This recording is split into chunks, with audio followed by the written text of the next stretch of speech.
오늘 알아볼 것은 밈으로 쓰이는 숫자들입니다. 전세계 공통의 언어 숫자, 이 숫자만으로 이루어진 밈들이 한두 개가 아니란 말이죠. 이번 편에서는 질보다는 양, 물량빨로 승부 한번 보겠습니다. 자, 33가지의 밈으로 쓰이는 숫자들 오늘 삼삼하게 알아보도록 하겠습니다. 오름차 순으로 정렬했습니다. 첫 번째 숫자부터 만나보시죠. 자, 첫 번째 14. 사실 14만 봐서는 저게 뭘까 싶겠지만 요렇게 바꿔주면 알아보실 분들 좀 있을 거예요.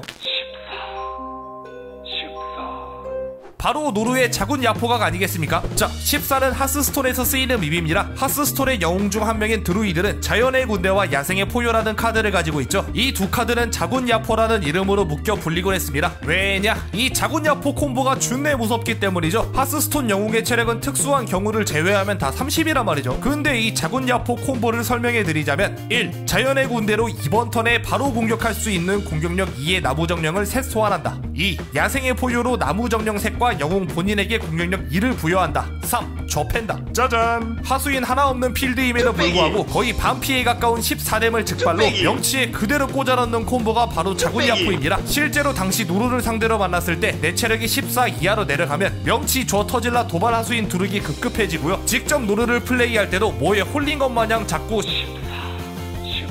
를 되레이곤 했죠. 덕분에 14는 자군 야포 그리고 노르를 대표하는 숫자 밈이었습니다. 근데 왜 자꾸 과거형으로 말하느냐? 자군 너프에서 돌진 삭제했거든. 노루 약해요? 다음은 42. 42는 정말 신비한 숫자입니다. 구글의 삶과 우주 그리고 모든 것에 대한 해답이라고 검색하면 42가 나오고 빔 에디터에도 해당 메시지가 숨어있죠. 또 시리에게 인생이 무엇인지 물어본다면 42라는 답변을 들을 수 있습니다. 자, 41은 영국의 대히트작 은하수를 여행하는 히치하이커를 위한 안내서에 등장한 숫자입니다. 해당 작품에 등장하는 란 컴퓨터가 3, 우주를 포함한 모든 것에 대한 궁극적인 해답을 750만 년간 생각한 끝에 내놓은 숫자가 42죠. 이 42에 숨겨진 심오한 의미가 무엇이냐?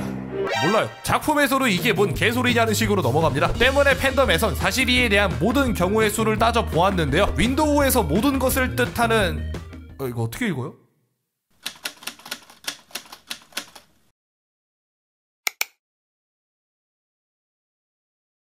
그래.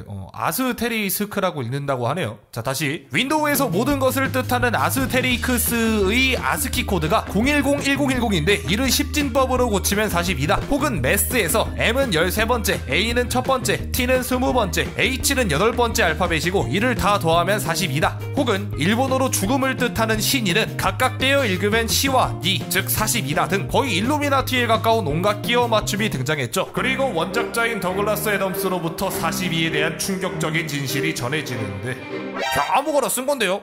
엥? 아무튼 이런 컬트적인 인기를 얻은 숫자기 때문에 앞서 소개한 이스터에그는 물론이고 아이언맨의 마지막 슈트 마크 42나 게임 마피아 42 등 여러 곳에서 패러디되는 숫자라는 것. 다음은 64. 우리나라에선 64가 별뜻 없는 숫자지만 바로 옆 나라에선 검열을 받는 숫자입니다. 1989년 6월 4일 바로 천안문항제의 그날짜 아니겠습니까? 이 편에서 언급했다시피 중국의 검열은 유명하죠. 당에 반하는 생각을 거세시키고자 천안문항제이란 키워드를 검열했고 이를 돌려 육사 사건 정도로 언급하자 아예 64를 검열하는 미개한 짓거리도 마다하지 않았죠. 그래서 새로 생겨난 날짜가 뭐다? 5월 35일 해외 기고에서도 쓰일 만큼 중국의 검열을 신박하게 돌려 까는 드립이었다는 것. 다음은 82. 정확히는 082. 네, 용산에 서식하는 양심 없는 혐사꾼들 용팔이를 뜻하는 숫자입니다.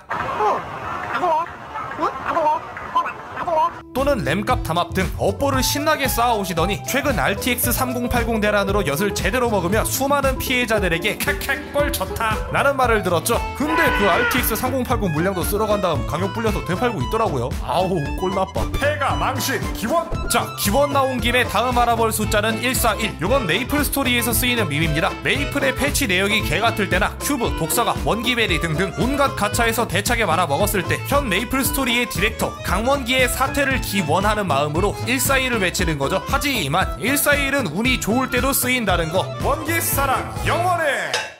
다음은 이치로. 일본의 야구선수 수즈키 이치로를 가리키는 숫자입니다. 이 별명이 본격적으로 쓰였던 시기는 2006년 일명 이치로 망원으로 반일감정에 냅다 기름을 붓고 고구마까지 굽던 시기인데요. 나중에 알고 보니 또 기레기가 기레기에서 와전된 거였답니다. 아무튼 당시엔 이치로가 국민 립상이었고 배영수 선수에게 빈볼을 받을 당시에 캡처본이 합성 필수 요소로 쓰이며 자연스레 이치로 또한 함께 쓰였던 겁니다. 그리고 시간이 지나 잊혀지던 이치로는 에너그램을 통해 572로 둔갑하여 다시 한번 사람의 이름을 뜻하는 숫자가 되었죠. 다음은 322. 요건 도타에서 쓰이는 밈입니다. 승부 조작 정도의 뜻을 내포한 숫자라고 할 수 있죠. 그 유래를 살펴보기 위해선 13년으로 거슬러 올라가야 합니다. 당시 도타2의 글로벌 대회 스타레더 시즌6가 진행 중이었는데 해당 경기에서 록스키스의 주장 솔로 선수가 게임을 그냥 13억 인민 대좌절 슛 마냥 뻥뻥 차버리는 플레이를 선보였죠. 아니 이건 해도 너무하다. 저 새끼 저거 승부 조작 했나 안 했나 한번 까봐라 하며 의혹이 제기되었고 주최 측에서도 자체적으로 조사에 들어갔죠. 그 결과 록스키스 팀의 경기에 승부 조작 혐의가 있었습니다. 따라서 록스키스 팀은 1년간 스타레더 경기에 참여할 수 없습니다.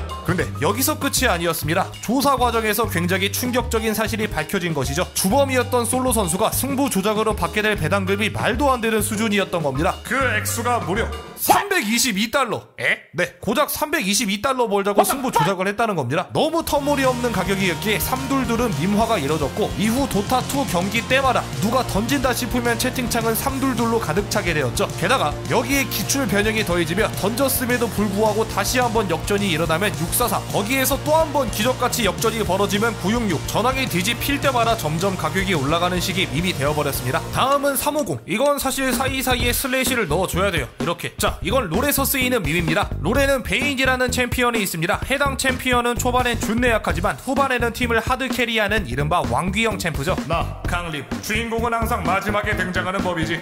와 씨발 얼마나 멋져요. 그니까 개나 소나 베인 고르는 거야. 때문에 베인 픽하고 신나게 굴러 댕기다가 맨날 따이고 경기 싹 다 말아먹는 이른바 베인충이 양산되었습니다. 그들에 대한 분노가 커져가던 가운데 인벤에 공략글이 하나 올라오는데 무리하세요. 0킬 0대3 베인보다 3킬 5대3 베인이 더 좋습니다. 야 이거 실시간으로 봤던 내 인생의 레전드다. CS는 중요하지 않다. 일단 무리해라. 나는 베인충의 교과서격인 공략이었죠. 덕분에 이 350은 베인충을 뜻하는 숫자가 되었다는 것. 비슷한 맥락으로 080도 있는데요. 이건 마이충을 가리키는 숫자입니다. 유래는 다름 아닌 서유리와 관련이 있는데 13년도 당시 서유리는 미드마이로 0킬 8데스 0엇이라는 충격적인 스코어를 기록합니다. 때문에 게임 내에서 서유리를 향해 욕설이 쏟아졌고 서유리는 피해자 특정성을 위해 나 서유리인데? 라는 채팅을 쳤다고 하죠. 이후 서유리가 SNS를 통해 하소연을 하며 해당 사건이 알려지게 된 것입니다. 근데 잘잘못을 떠나 080이란 KDA는 너무 충격적이었고 때문에 080은 곧 마이충을 뜻하는 숫자가 되고 말았죠. 하지만 시간이 지나며 080에서 마이충과 관련된 뜻은 희미해지고 080 스코어 그 자체에 집중하여 누군가 롤에서 8번 죽으면 서유리 스코어, 4번 죽으면 하프 서유리 스코어 등 놀려먹는 용도로 쓰인다고 하네요. 심지어 서유리 본인조차 서유리 스코어라는 드립을 친다는 것. 이름하야 08참. 와우. 다음은 486. 하루에 4번 사랑을 말하고 8번 웃고 6번의 키스를 해달라는 유나의 히트곡 비밀번호 486 아니겠습니까? 실제로 486은 삐삐 시절 사랑해라는 뜻을 담은 숫자였다고 하는데 이게 왜 사랑이지? 발음이 비슷하다고는 하는데 저는 잘 모르겠네요. 어차피 이번 편 물량빨로 밀어붙일 거 삐삐야 뭐 다 쓸까 했는데 그냥 신박한 암호 하나만 보여드리고 갈게요. 11010 뜻은 흥!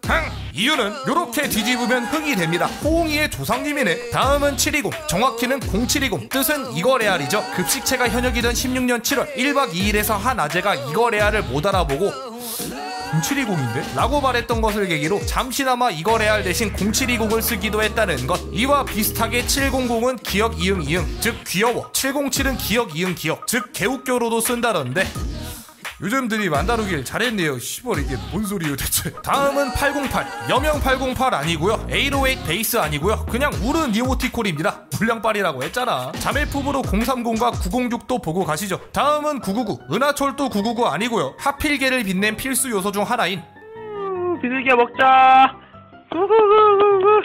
비둘기야 먹자의 999 아니겠습니까? 지금이야 비둘기야 먹자도 고전밈이라 잘 모르시겠지만 나 때는 말이요 999 하면 자동으로 맛있죠 튀어나왔다 이 말이야. 다음은 1557. 이것도 롤에서 쓰이는 밈입니다. SKT T1 그리고 그 팬덤을 놀려먹는 숫자죠. 1557이 뭐냐? 다름 아닌 경기가 끝난 시간 15분 57초를 뜻합니다. 2019년 당시 프로리그의 평균 경기 시간이 대략 30분 초반이라는 분석 결과가 나왔거든요. 이와 연관지어 생각해보면 15분 57초 만에 경기가 끝났다는 경기라는 것은 한쪽이 압도적으로 개박살난 경기라는 걸 유추할 수 있겠죠. 자, 2019년 5월 11일 SKT T1은 중국의 IG와 맞붙게 되었습니다. 하지만 초반부터 경기가 말려 들어가며 스노우볼이 나쁜 쪽으로 구르게 되었고 결국 라이언 주간 경기 중 역대 최단 시간이라고 기록된 15분 57초 만에 패하고 맙니다. 당연히 롤 커뮤니티에선 너나 할 것 없이 죄다 대환장 파티가 벌어졌죠. 또 자강두천 편에서 어느 정도 언급했다시피 SKT T1의 팬덤이 너무 거대하다 보니 그만큼 극성 팬의 숫자도 많았다고 했잖아요. 이들한테 당한 게 있던 이들이 더욱 이를 꽉 물고 1557을 외쳐냈던 거죠. 시간이 지나면 이젠 좀 덜 쓰는 말이긴 하다만 경기가 조금이라도 빨리 끝난다 싶으면 야 이래도 1557은 안 나오네 크크 그와 같은 식으로 SKT를 놀려먹는 패턴으로 남게 되었습니다.